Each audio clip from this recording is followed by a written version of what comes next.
C'est ici que la flamme de l'identité nationale ukrainienne est la plus vive. Lviv. Située à l'extrême ouest du pays, cette ville classée au patrimoine mondial de l'UNESCO attire les candidats à la présidentielle dans cette dernière semaine de campagne électorale. Les partisans de Petro Poroshenko et de Yulia Tymoshenko ont lourdement investi les pavés de cette cité de 800 000 habitants. Lviv est la ville d'Ukraine où l'empreinte soviétique est la moins forte.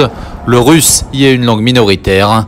Sur la façade de l'hôtel de ville, le Ratusha, on réclame le retour des marins ukrainiens faits prisonniers en mer d'Azov il y a près d'un an.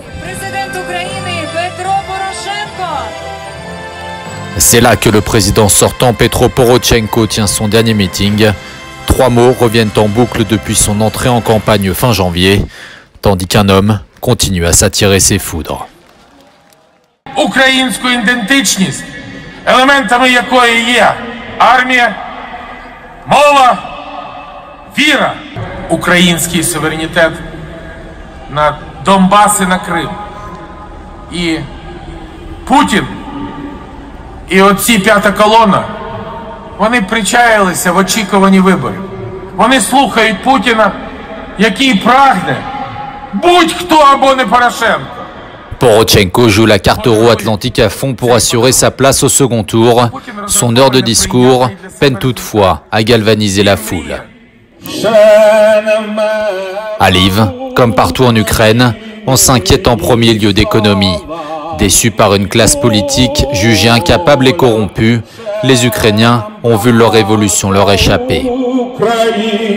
Dans ce contexte de désenchantement général, les héros du Maïdan ont été supplantés par un candidat ovni, le comédien Volodymyr Zelensky, en tête des sondages au matin du 31 mars. 39 candidats ont été enregistrés par la commission électorale ukrainienne, un record pour une élection dans le pays qui ne semble pas perturber plus que ça les Ukrainiens à l'heure du vote. Я очікую, що внаслідок цих виборів Україна не змінить свій курс євроінтеграційний, північно-атлантичний, і ми будемо розвиватися, рухатися далі.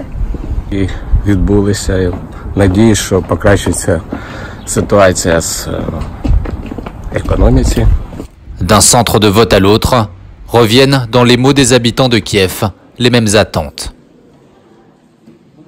I expect change for my country, for better, of course. That's why I have voted for the person that I think can bring the prosperity to our country in the future. Cette élection ukrainienne intéresse au plus haut point la communauté internationale. Un nombre important d'organisations non gouvernementales ont fait le déplacement pour superviser le vote, à l'image de Canadem, mené par l'ancien ministre des Affaires étrangères canadien, Lloyd Axworthy. 28 ans après son indépendance, 5 ans après les événements tragiques du Maïdan, l'Ukraine demeure plus que jamais à la croisée des chemins.